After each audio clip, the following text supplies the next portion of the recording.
Ladies and gentlemen, please welcome to the stage General Light, General Cassidy, and the 2015 inductees into the Airlift Tanker Hall of Fame, Chief Master Sergeant Retired Mike Welsh, Chief Master Sergeant Retired Jim Liss, Chief Master Sergeant Retired Dave Fincher, Chief Master Sergeant Mark Smith, and Mrs. Marion Cannon.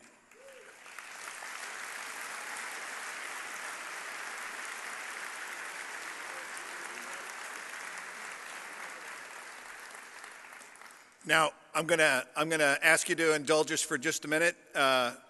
Some of these gentlemen are very experienced, and they don't move quite as lithely as they used to. And so I was instructed by General Cassidy to tell a few jokes. Thank you.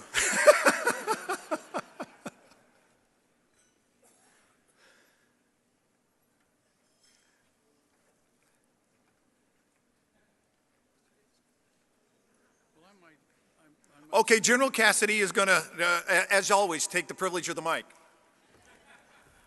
Well, I did have something to say. Actually, they've asked me to be their spokesman. It's normal for the inductee to have something to say afterwards.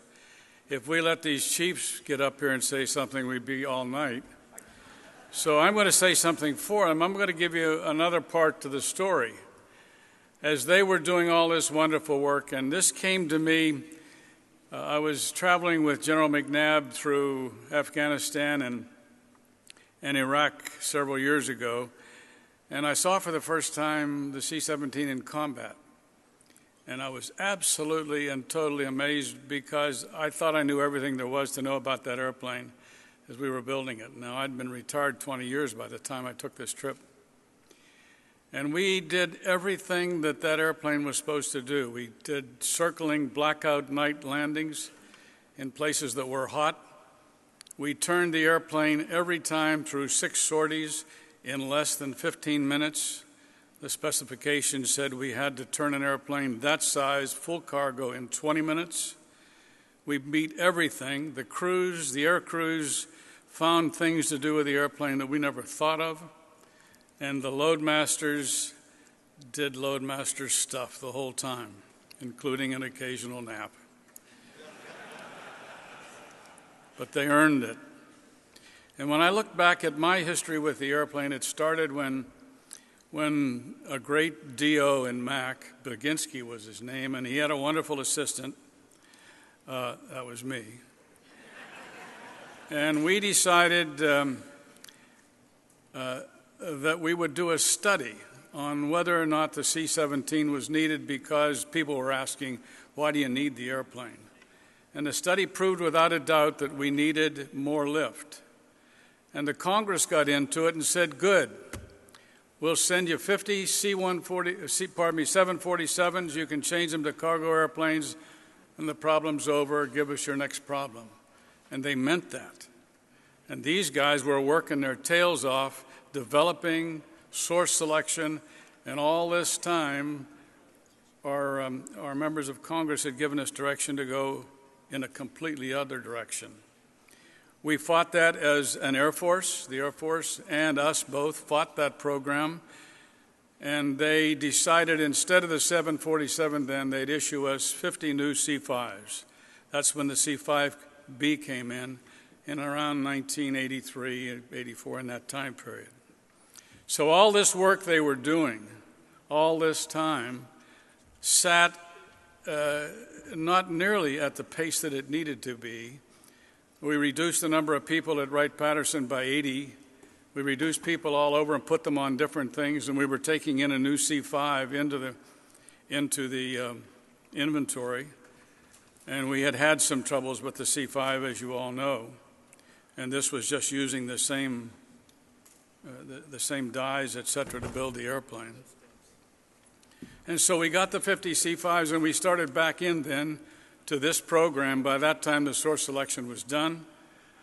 Things were going on. These great Loadmasters were doing their job, and we ran into all sorts of other problems that we had to solve politically. And so the first the first thing they allowed us to do was plan for 20 airplanes, and then it was up to 32 airplanes, and then it was 45, but it never got to the number 232 that the Baginski program had said we needed. And this went on until we finally figured it out, and there were parts for the C-17 built in 42 different states. The Air National Guard was with us, and 2 great senators helped us then finally get the C-17 under production. So 32 years after these guys started working on it was operational readiness of the airplane. And that, to me, was almost criminal. But nonetheless, that worked it, and these guys stuck with it. Ted Venturini, at every chance, put up his right finger to me and gave me a speech that I'll never forget. I mean, and he did the same thing every time I saw him. Ted Venturini is the only one of these guys that's not a chief master sergeant, but he's the chief. Right, Ted?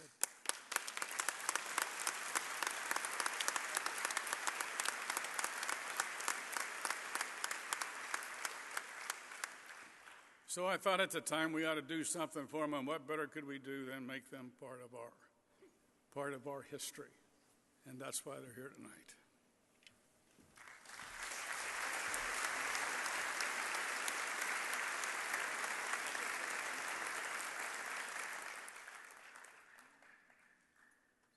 Lady and gentlemen, if you don't mind, would you please unveil the bust?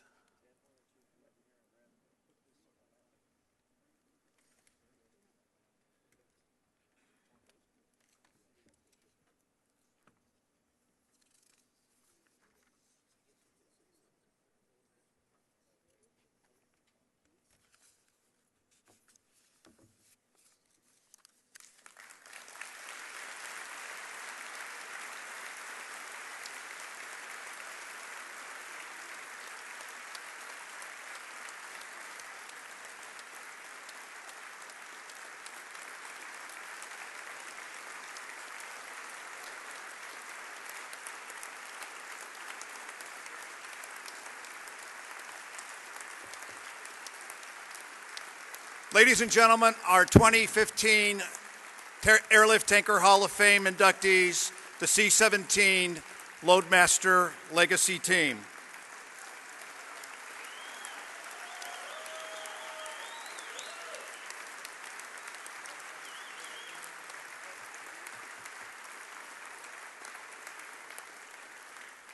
I would now like to invite all active duty and retired 4-star generals present to please join us on stage as we welcome back Miss Erin Murphy.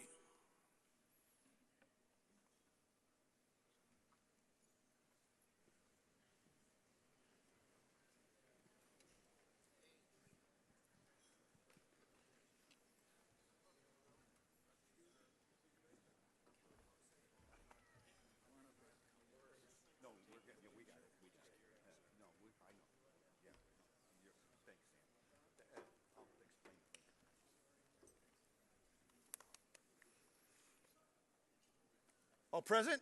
We're here. As is our tradition, please rise, join hands, and raise your voices as Erin leads us in the singing of God Bless America.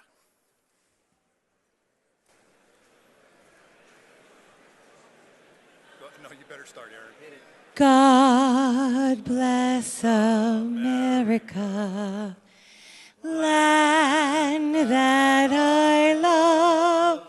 Stand beside her and guide her through the night with a light from above.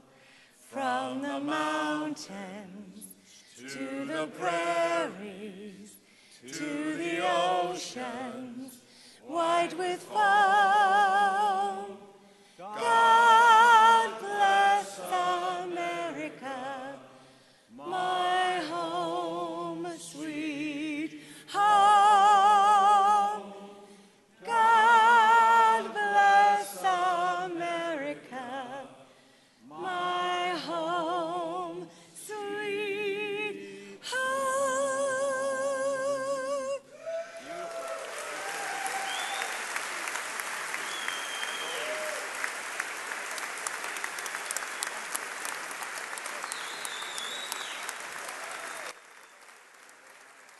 Ladies and gentlemen, please remember that daylight savings ends tonight, so before you go to bed, don't forget to adjust your clocks.